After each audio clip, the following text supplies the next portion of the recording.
A very pleasant good day to all of our viewers. Welcome to another Marriage Encounter. Delighted as usual to be with you on the airways. We trust that you're doing well.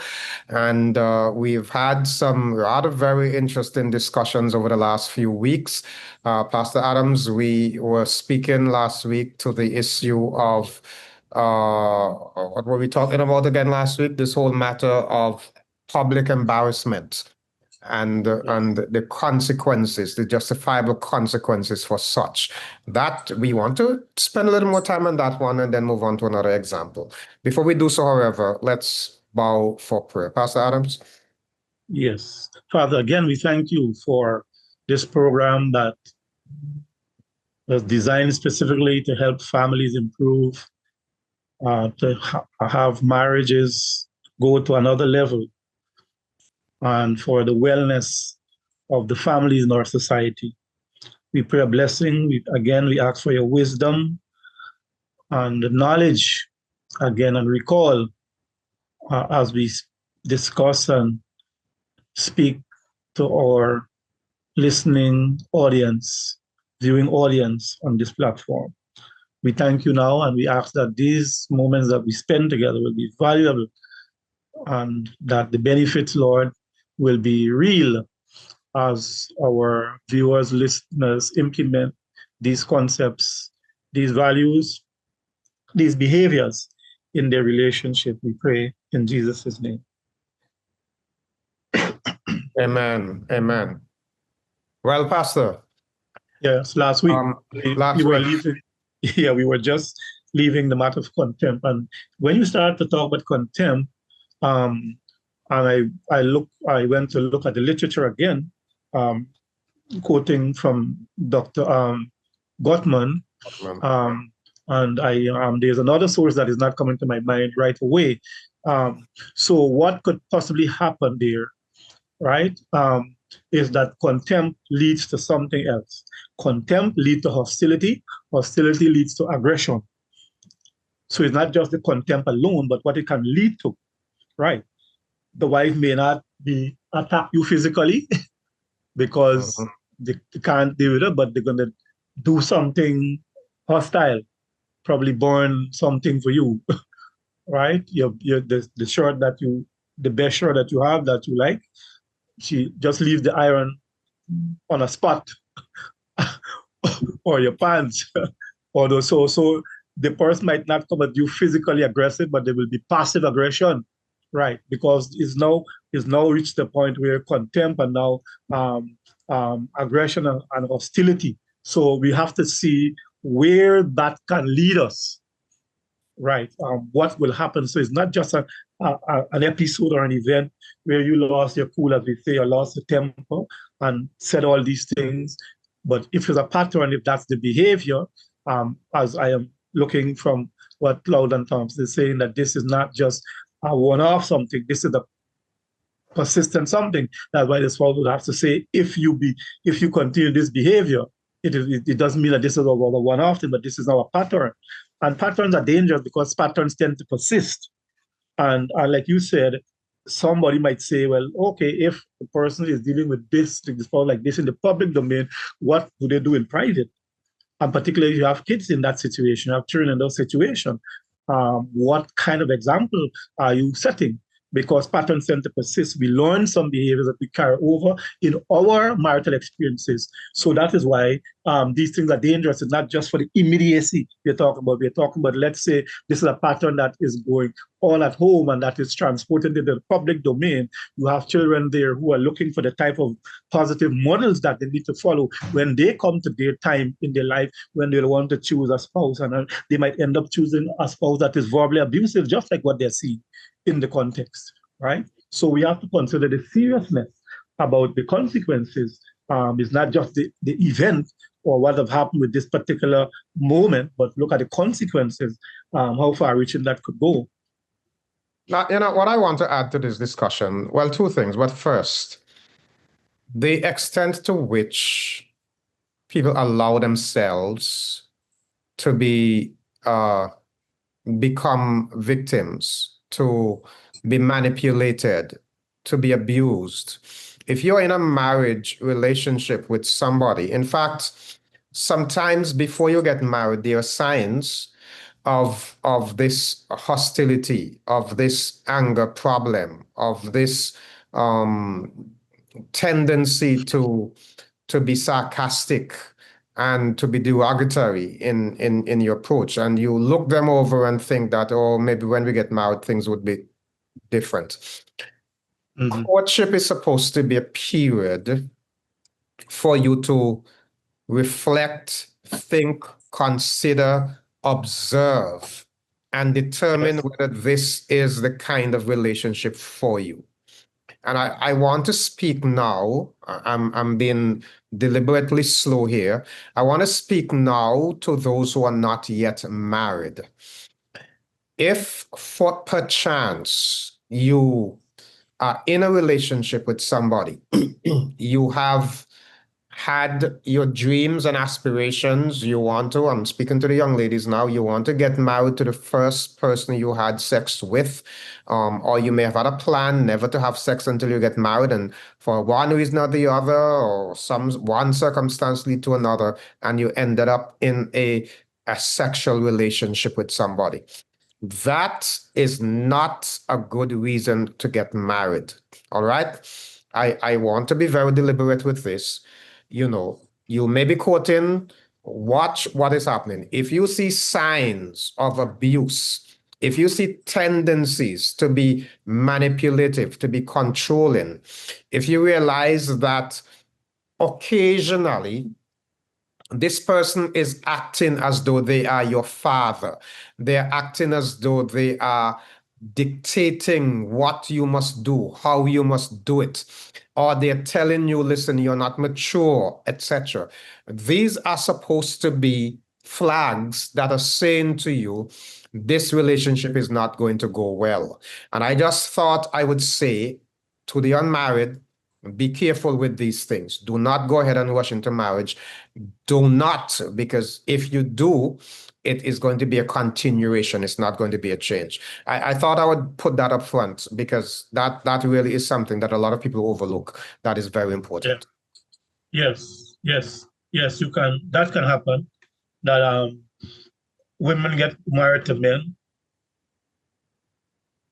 I think that's what one I was in a workshop somewhere. I think one of the presenters was saying that women get married to men hoping that they will change, Mhm. right? And they don't. Men get married to women hoping that they would not change, and they do, right?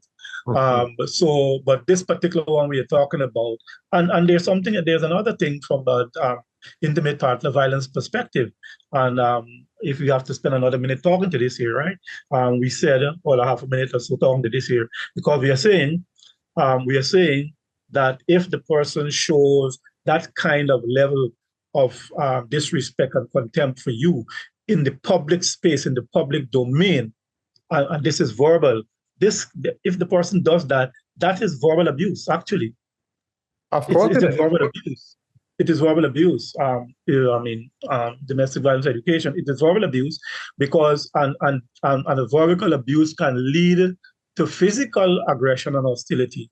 Because when I talk to somebody in this kind of way and I reduce your worth and I this what I have said has I somehow I am dehumanizing this person in this space. Then if I can dehumanize you and make you less of a person, then I can treat you anyhow, right? That is what we need to see. So it's not just this example we want to give our viewing listening audience, but we're also looking at the consequences, what could happen as a result if this behavior persists, right? So I just thought I should add that because once you can dehumanize a person, make them feel a lesser a person and all of that, then you can inflict pain on that person. I could do you something else. Definitely, definitely. Mhm. And we are really hoping that those who are listening are giving attention to this. It's really very important. This matter of intimate partner violence is something that needs to be stopped And you most times are the one who will determine whether it continues or whether it stops, right? Now, we really got to this because we were talking about public embarrassment. Now, I've had situations where Yes. individuals say to me, well, suppose we're having a discussion in church and my spouse has one point of view and I vehemently disagree with my spouse. How do I deal with that? Well, let me suggest that if your spouse has a particular opinion, there's nothing that says you must have the same opinion.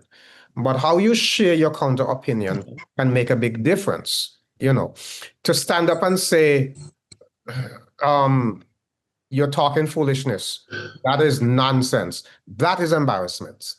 You know, you can Mhm. say, I see your point and I understand your perspective, but I have a different view. That's a totally different story, right? So in a Mhm. discussion, you can share differences of opinion, but how you say it, how you go about doing it can make a big difference. To stand up and say that is foolishness. How you could come and say something like that? I'm embarrassed. Yeah, That is not or good at all. Not yeah, good.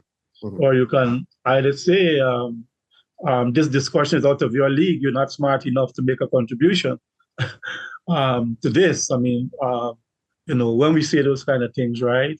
Oh, this is out of your league. You're not smart enough. This is not your field. You don't. You should keep your Mhm. point of view to yourself. Those are really difficult um, words. And Yes. some say things like, what did you study in school again? Well, Mhm. well, talk to that and stop talking to this. So Yeah, those yeah, things, yeah. those things Those really put people low, right. and it's bad enough that, listen, a statement like that, this is out of your league. So speak to what you are think. A statement like that coming from somebody who's not your family member is bad enough. Mhm. I mean, really. But from Yeah, your family member, come on. yeah. I mean, I'm saying, get real, get real. This Mhm. is not what you want. That definitely is public embarrassment. And as you said, Pastor, verbal abuse, right? Yes, yes. And the spiritual principle is that we lift each other up, and words that are fitly spoken.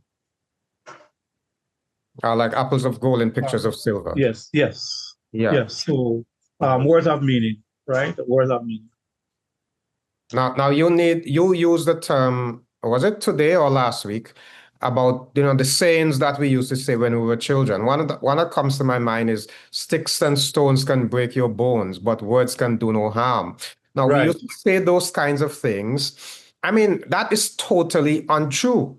Think Yeah. about it. Sticks and stones can Far break your from the bones, truth. yes, but Far from the truth. words do a lot of harm.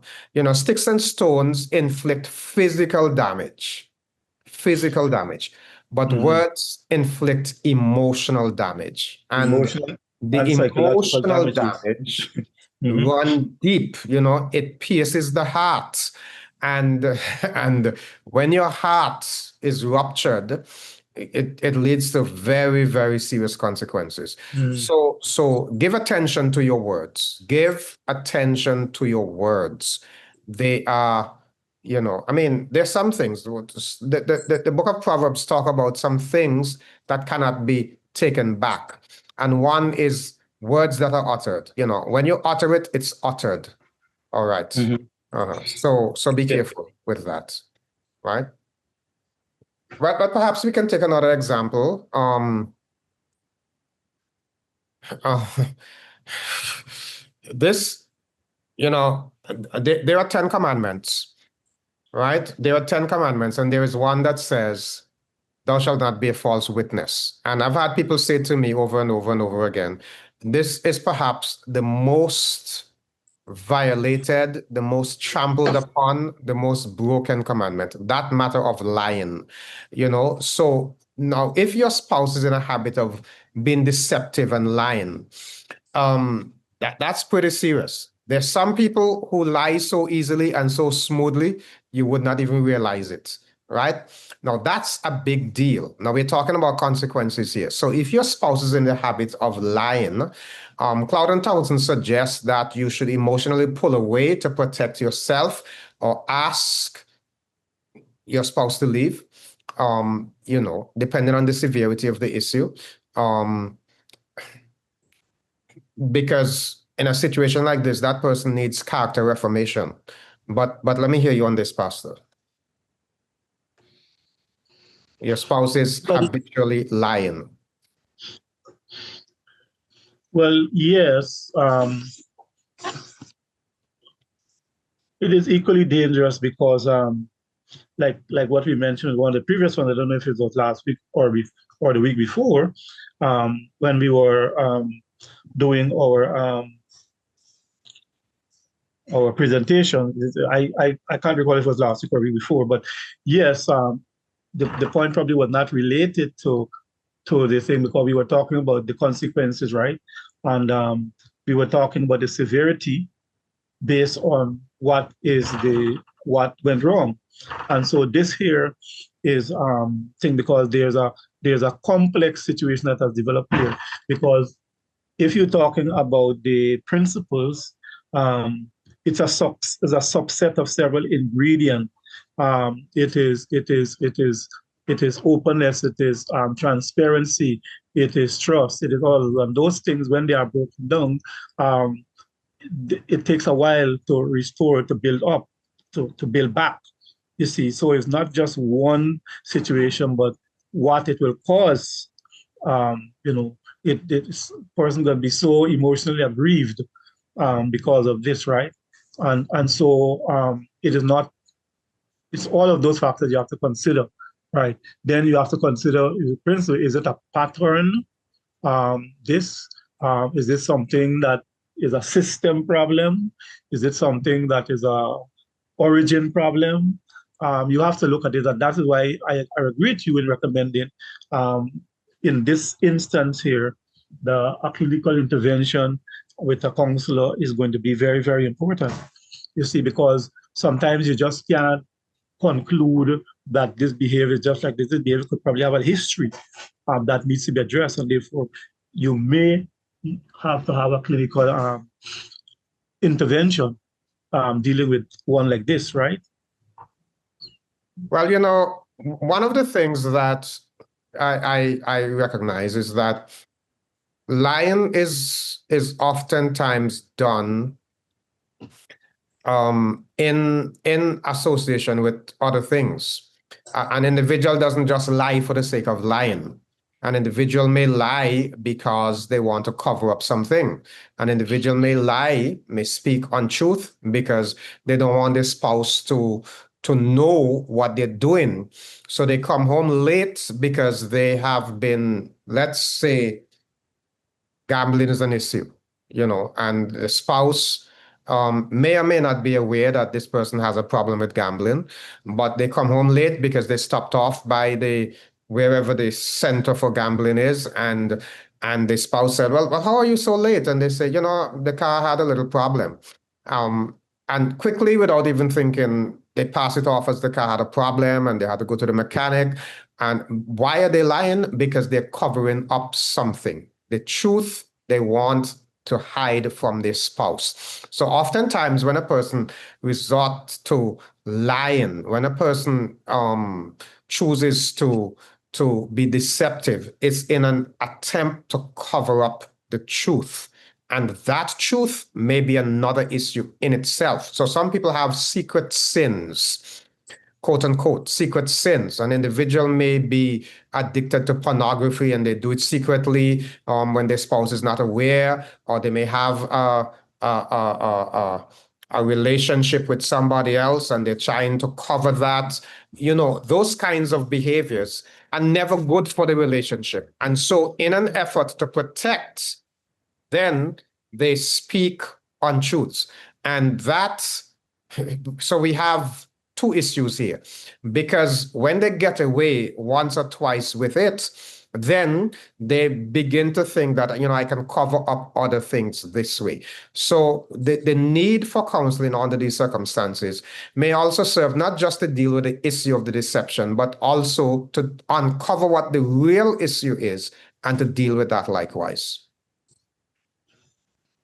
Yeah, well, definitely so, because you have to consider the whole scope of the issue and what, because you can have some other thing, like we say, if it's a behavioral issue and from the clinical position, um, what else coexist or go along with that? Sometimes when we deal with that and we talk about being comorbid, somebody's diagnosed with this particular thing, but there's an accompanying um, problem, which is comorbid.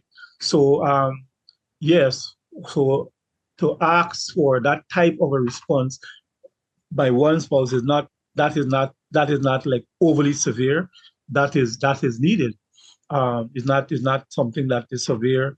Like, okay, I'm going to move out or leave this situation here and only return here on condition that you get professional help, like counseling, whatever. Yes. So it depends on a lot of these factors and understanding the scope and magnitude, how disruptive, and so, because it can have consequences from way back. And I mean, And look, suppose you tell your spouse, you listen, I've been paying the rent. Okay? Your spouse asks, you said, yes, I've been paying the rent, I've been paying the rent. And one day you come home and you see eviction notice. Right? Now that is serious. Well, and you may even, oh, wait, you all made a mistake. We pay our rent every month. We can't be evicted. But then when you check, your spouse has been lying, you know. So in situations like these, that's a pretty serious blunder. Now, if your rent is what, 1,500, 2,000, 3,000, whatever it is, the question is, what has happened to that money? Where is it? What has the spouse done with it? So this is exactly what we're saying. You're covering one thing and you're using a lie, but after a time, it catches up with you. And obviously, this is a serious matter. So we're talking about some pretty heavy stuff here. Lying is not an easy thing. It's not something that you want to take for granted. It is not something that you want to overlook. Because, the other thing, Pastor, is that when your spouse says something to you and you discover that that was not the truth, how do you know you can trust them the next time around? It destroys trust. And a relationship cannot survive in a meaningful way without an environment that is trusting. yes, and to restore, the restoration will require a number of things. So the consequences that Tong and Cloud and Townsend has proffered, um, they are not unreasonable, right? They're not unreasonable, and therefore, whatever intervention it would be needed will be needed to correct that kind of a situation. Then that, so if the spouse decides, yes, um, I'm going to give you um, this ultimatum, and you have to get agreed for the counseling because of this, of this, of this reason. Um, so yes, that is not like unrelated, or that is severe enough, right? That's what we want to say, because we are talking about the severity, depending on what it is and the severity of what should be done. So in that case, yes, um, because there are several issues involved there, as you said, but the major one, the major one there that we cannot miss is how um, that there's transparency and there's openness and there is accountability, so many things there, right?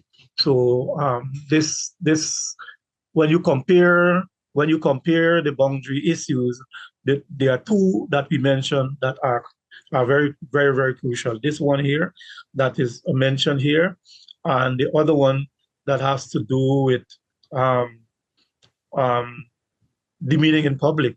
Mhm. Well, all of them, because if you study them very closely, you will see that all of them could lead to some major thing, and they can be something that goes along that accompanies this. You see, so we cannot play them or minimize any of these. All of them are critical, serious enough. Now we have about 2 more minutes, and I just want to say I'm glad you kind of began to highlight the various facets of the line, the lack of transparency, because some people may think, well, it's just a lie. What's the big deal? But when you talk about the erosion of trust, when you talk about the element and depth of deception that there is, so you are seeing here that when a person refuses, fails to speak the truth, they are covering up, they are being, the element of transparency is not there. And how important it is to be transparent. It's about the nakedness that we spoke about many, many months ago, this emotional nakedness, this intimacy. So lying is a destroyer of intimacy, because it is a cloak that you're putting on that is hindering you from revealing your true self to your partner. So this intimacy that is called intimacy, is now being cloaked, and you cannot any longer see in the individual. They fail to be transparent, and so that disruption stifles the relationship. It's a whole lot when one chooses to lie. Mm-hmm. And the distancing, emotional distancing, um, may cause someone to make the decision that is mentioned here in the text, right? Um, pulling away or actually leaving the space. You see, um, those are some of the reactions, and they are justifiably so. You see, Mhm. justifiably so, and um, there's a whole piece of literature on this particular area. Um, let's take finance by itself, um, and they are comparing and saying this, what they call it, this generation X, Gen Zs, that these modern marriages have these major issues, and that is why we are seeing this whole spike in the tally. The numbers of separation, divorce separation is going up, almost going through the roof, right? And that's why, and that's people are setting for other options.